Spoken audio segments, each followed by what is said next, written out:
Þetta er verkefni 2 í Excel, síða 2 talnasafn. Nú ætla ég að setja formúlur í skyggðuhólfin. Þá smelli ég hér fyrst og hæsta talan, finnum hana með fallinu max.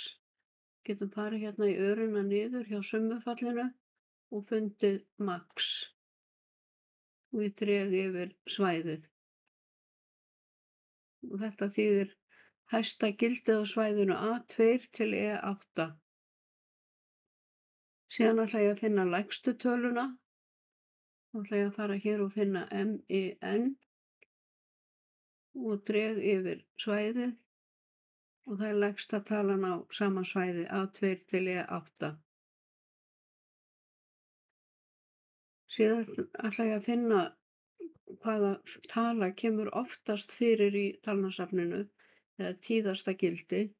Það er fallið MODE og nú þurfum við það er ekki hérna í þessum lista hér hjá summufallinu.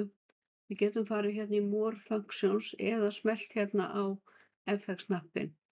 Og ef fallið er ekki í listanum hjá ykkur, þá skrifiði MODE eða heitið á fallinu og smellið á Go.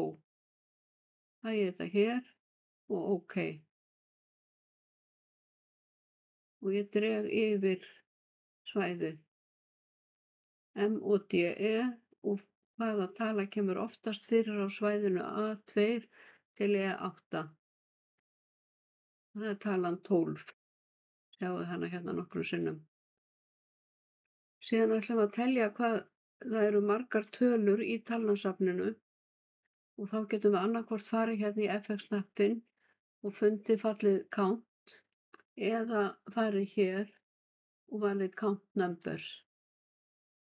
Og við drögum aftur yfir svæðið.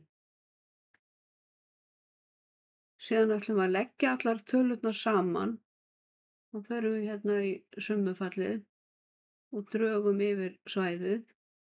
Summan af tölunum í A2 til E8 og meðaltal allra talnanna, þá leggur hún þær allar saman og deilir í með fjöldanum og fallið average er hér í listanum. Og þið passið að draga yfir svæðið því að hún vill fara hérna í næstu tölur til að finna það sem við erum að biðja um.